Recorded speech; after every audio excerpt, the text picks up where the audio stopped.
UP dapat kami ngayon, kaso lang dahil sa badya ng ulan, sa iba na lang kung saan kami pwede maglakad, which is of course sa mall.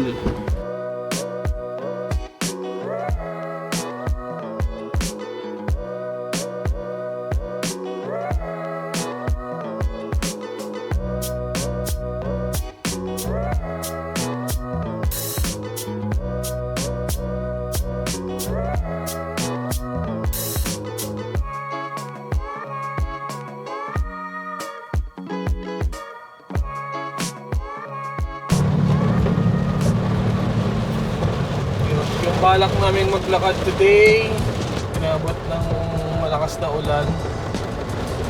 Although kanina pa naman siya nagbabadya, pero nagulat kami paglabas namin, ang dilim ng ulap. So sabi namin, doon na lang kami sa mall maglalakad.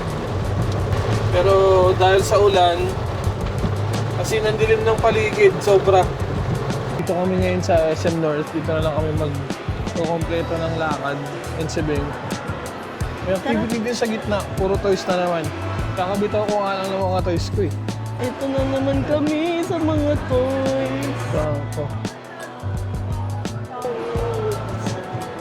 Oh my goodness. Cute ko mga pangko. Pangko to.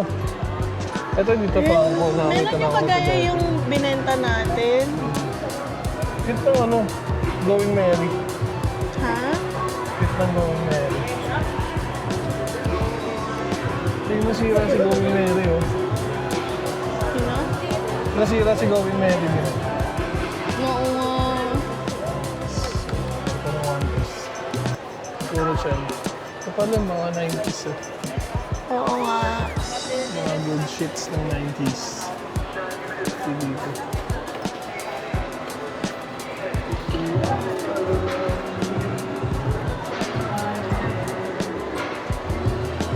Ayun o, si Alam mo Joe. yung kakabenta lang naman ng laruan para Sinusundan talaga mabawasan tayo na sa ng bahay, laruan. para parang nag-move-on ka na muna sa laruan, tapos bigla makakita ka na naman ng mga ganito. Panginis din eh. Higit na yan oh, sa Kamoto. Ay, oo nga. Pinasa lang yun. Parang dami pa rin natin tao sa ano. Ang cute. Bats Maru. Oh. Gusto namin kumain ngayon sa Yabu. Kaso lang, yung isang tatanong ko dito para makadami na naman tao. Basta kasi may mga nakatayong ganun. Usually Yabu yan. Papakita ko. So cute. Para mga nakatamboy na tao sa harapan yun. Kano? Yan, sa side na yan. Usually Tumataginti. Yabu yan pupunta. Yun. Pinakamalalang count na nakuha namin dyan, nasa number 50 plus kami. Nasa number 50 plus kami dati. Yes. Pero hindi na namin inantay yan. Uy! Yung iba dyan talaga nasa number 30, number 20. Ang cute ni Dandon. Yung sa ano Kaya po sa... nag-bloom yan. Lapit. Pero mas kitang tumatakbo ito. Bakit? Magkano? Blind box. Oo. Alapit! Si Gengar. Ano? Our favorite Pokemon, Gengar. Hello? Puro Pokemon pa na dito. Alapit! Ha? Tsaka yun eh. Gusto ko ng Gengar. Yung malaking Gengar. Oo. Ito si Cubone. Si Cubone, cute din. Ano, babe? Ang cute ni Gengar. Gusto ko ng Gengar. Pangarap tayong magkaroon yan. We are manifesting na magkakaroon kami yan pag nagkaroon na kami ng sariling bahay. Yes. Yan. Yan ang magbabantay sa doorstep namin. I just can't. Yan. Ito yung mga pwedeng makuha sa blind box niya. Kakabenta nga lang namin ng toy. Ayan. Ito yung kay Ben. So, the chicken, it's fried. Tapos yung baby back ribs. It has garlic bread. Tapos, ano to? Salad. Fries, and then yung gravy na sinasabi. Now, ito yung sa akin. Potato salad is my side dish. I have my salad, may garlic bread, then yung fish fillet, saka yung back ribs. Half yung back ribs nito. Pero, yun, malaki na punta kay Bing, pero solid, swerte. Yun. Bing, kain tayo. Ito, picturean yan. Oo, picturean ko, wait. So, may kasama siyang iced tea. Tikman ko na hanggat di pa narasawa ng yelo.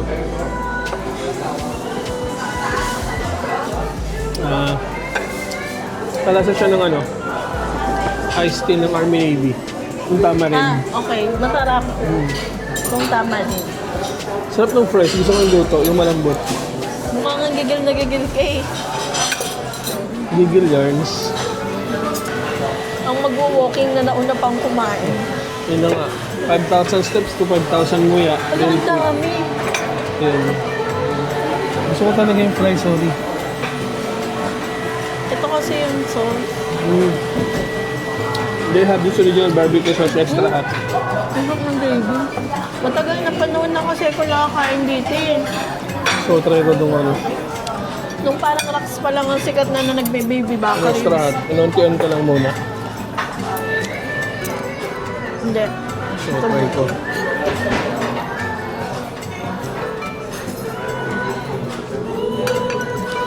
Sabi nila, pagkakain ka daw, kung may available na gulay, daw unahin yung gulay. Ito yung barbecue ribs. Gulay. Kain tayo. Sarap, no? Paano ba ito? Romaine lettuce yung gamit. Tapos hindi siya masyadong maano. Tapos may kasamang bacon tsaka parmesan. Sarap naman. Ang sarap, ang lambot. Parang kasi kung titingnan mo yung ribs, ang lungkot. No? Hindi yung sauce kasi gamitin mo. Maanghang. Ba? Okay. Bengo. Alam kong gigil na gigil ka. Ganito yung mga gusto nating fries kasi. Yung mga Ang thick bread. cut. Oo, mga... Ang lambot ng bread. Ang sarap ng butter. Butter ata yan. Yung gravy ang sarap. Ang sarap ng gravy. Sarap ng gravy nila. Kami, first time namin together kumain. Ako first time ko talaga. Buti nga yung mga restaurants ngayon. Halimbawa, yung mga The Bistro Group. Parang para, alam mo yun, kahit paano, mga tao. food, oo. Yung mga bistro group ata yung nagpauso ng ganito ngayon eh. Oo, yung mga Minumurahan nila yung Dati kasi yung TGI Fridays, mahal-mahal. oo. At least ngayon, makakatry ka. Kung gusto mo lang siyang itry, matatry nyo siya. Per plate yung Ito yung potato marble or yung potato salad nila. Ito yung mga bagay na hindi natin nagagawa dati. At least ngayon, napapakain na natin sarili natin ng mas decenteng pagkain. Oo. At saka may malalaking plato. Hindi namin nakakain sa ganito dati. Hindi namin talaga afford. Diyan saka, Afford namin pero alam namin na masasaktan kami sa price. Yung sobrang laki ng epekto na sa'yo nung binayaran mo. Parang ganun. at least ngayon, once in a while. Hindi namin ito kayang gawin araw-araw or Uy, grabe naman yung or weekly kasi hindi rin naman namin afford. Pero hindi tulad dati na talagang hindi ka parang hanggang balang araw na lang kami. Balang araw, Sunday, kakain tayo dyan. Dadaanan ko lang, nai-intimidate na kasi ko sa itsura. Uy, ang anghang pala. Sabi mo hindi maanghang. Sarap nito. Sabi mo hindi maanghang yung sauce. Hindi ko nga Maanghang siya, pero hindi yung anghang na tumatagal. Sarap na ito. Pikem. Sige, kumuha. Mukha nga eh. Ang laki eh. Paano? Alam ko hindi lang naman kami yung gumagawa ng ganitong style na Meron kami dating madalas nangyayari sa amin yung lapit kami sa kainan kasi gusto namin matry. Tapos pagtingin namin ng menu, parang hindi namin afford, nagulat kami sa price. Sasabihin namin katanungan pa kami yun. Meron kang gusto? Kasi Tapos hindi. wala. Pero totoo. Gusto mo pero... Pero pinag-uusapan namin yung presyo. Kumbaga, yung tanong is hindi mo gusto yung kung gusto mo ba yung pagkain. But the exact question, yung meaning, Afford mo nung ba? meaning ng question is gusto mo ba yung price? Thank you, Lord. Ngayon, ang goal is ipalanas to sa family namin. Kasi, gusto yung family namin, hindi rin nila, ano to, parang tulad ko ako, may times na alam ko hindi naman dapat, pero may times na pag kumakain ako, nag-guilty ako minsan. Kasi especially yung bawa, parang tulad nito, 475 siya. Buti medyo na-eliminate ko na yung ganon ko. Na parang nakakaramdam ako ng guilt. Na ito, pinaghirapan na to ng parang minsan kita na siya ng tatay ko sa isang araw. Or minsan parang alam mo yun, parang ilang pasahero na rin yun. Kasi yung tatay ko is, ngayon na, motorcycle, Saka minsan siya, iisipin mo, taxi. Isang buong araw na pagkain na kasi yun. Saka yun, kaya, minsan nagigilty rin ako. True. So, ayun, ayun yung tatay ko, medyo nalungkot na ako kasi recently yung mga nangyayari sa mga motorcycle riders na babalita, nakakatakot na nakakalungkot. Kasi, alam mong pinaghirapan nila yung pera, kahit umuulan, bumabiyahe sila. Tapos may magaganon lang na tao. Kasabihin, kailangan lang, hindi sinasadya, na para bang yung sinaktan nila is hindi nangangailangan. Kaya nga bumabiyahe yun, kailangan din nun eh. Diba? Parang sa akin lang, hindi ko sinasabing tama yung ginagawa nila na mang-hold up sila ng tao or what. Pero mang-hold up ka na rin lang yung kapwa mo pa mahirap. Diba? Kaya ngayon nagmumotor eh, kasi mahirap lang din yan. Bumabiyahe lang din siya. Parang ano mo yun, if that is your last resort para makabayad ng bills o para mabuhay, bakit yung kapwa mahirap mo pa yung ginawan mo ng ganun? Hindi ko sinasabing mag-hold up sila ng para mabuhay sila. Pero what I'm trying to say is, alam mo sa sarili mo yung hirap ng buhay. Alam mo sa sarili mo yung pinagdadaanan mo. Tapos ang gagawan mo pa ng mali, ang gagawan mo pa ng ganun, is yung katulad mo lang din ng level. Yung katulad mo lang din na lumalaban sa buhay. Na nagtatry na makasurvive lang araw-araw. Hindi para mabili or magawa yung gusto nila or para umasenso or yumaman, kundi parang lang makasurvive araw-araw. Yun pa yung gagawan nila ng ganun.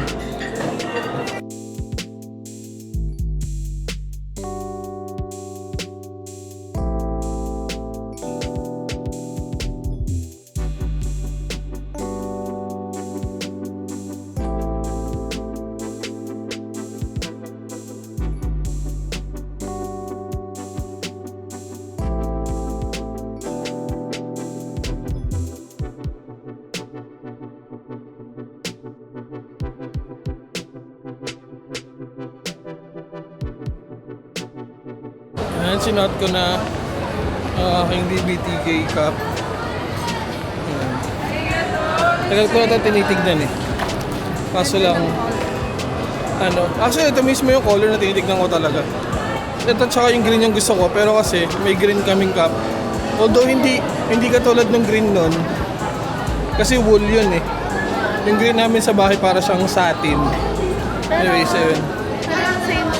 Nakakatawa kasi yung mag-iipon kami ng steps, gastos yung naiipon namin. Ang saya. Tatry namin kumpletuhin yung steps kahit mga 2.5 to kahit another 2.5 or better kung maka 5K pa sana kami. Pero mukhang malabo na. Pasara na kasi yung mall eh. Di ba, meron pa tayong 1 oras at 20. May 1 hour pa kami para wag tumigil maglakad. Okay. So, nasa Muji kami para bumili ng mga bagay na hindi kailangan pero magpapasaya sa atin. Hindi, pero nakita kami nito. Yung waterproof dry bag yan. Nasira yung ganyan namin sa Davao. Napunit siya. Eh, paano ba naman kasi? Shopee Finds lang naman yun, 150 lang. Pero ito, nasa 500. Pero we trust the quality. Muji naman siya. In Muji we In-expect namin trust. maganda naman. In Muji we trust daw. Yan. Ganda dito kasi tiwasay talaga. Saan gusto mo yung color ng ilaw? Ayan, dala-dala niya yung dry bag niya.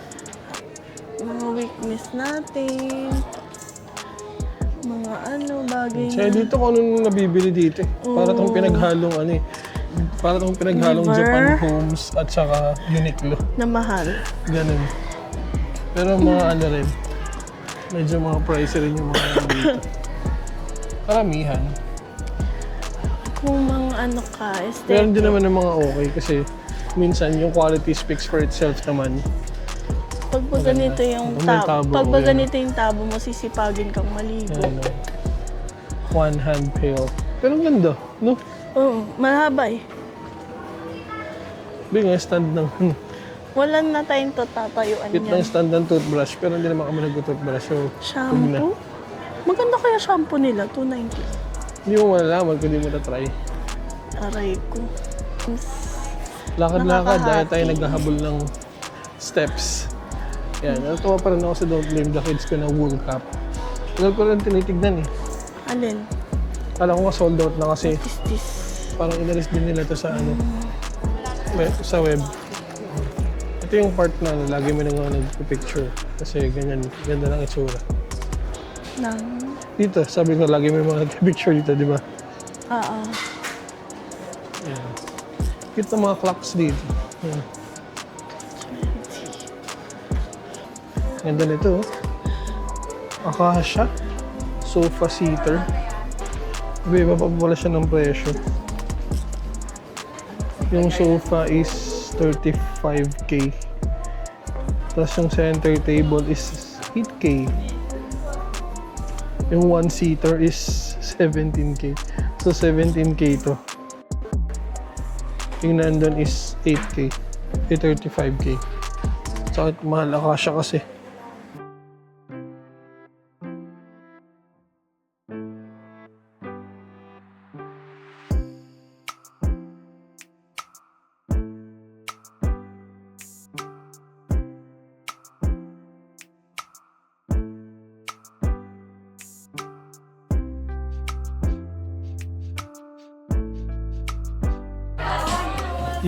Dito kami sa Kapetanggero. Dito sa may Project 8 sa Shorthorn. Bago ka makarating ng congressional exit, makikita mo siya. Katapat ng yung Parisan, yung The Original Paris. Already 10:30 pero marami pang tao.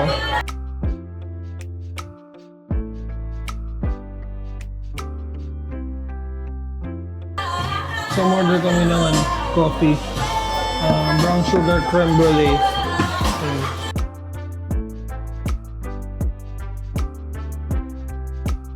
Order kami ng nila. Ng nuggets and fries. Ayan.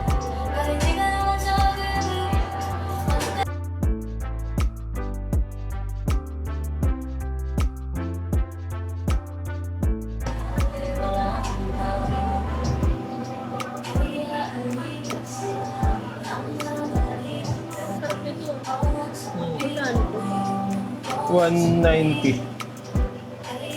Ano tapos? Brown sugar creme brulee.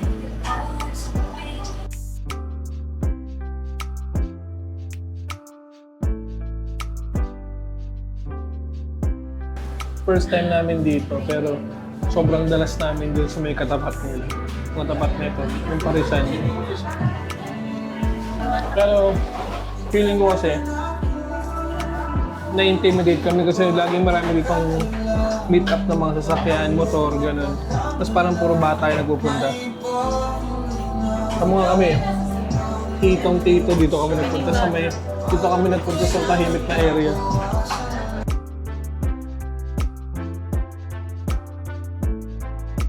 Lunes ngayon pero ang dami pa rin tao. Medyo naiilang lang ako sa sombrero kasi hindi na ako sanay na diretso. Sanay ako nakaganon. Ito ganun talaga style niya.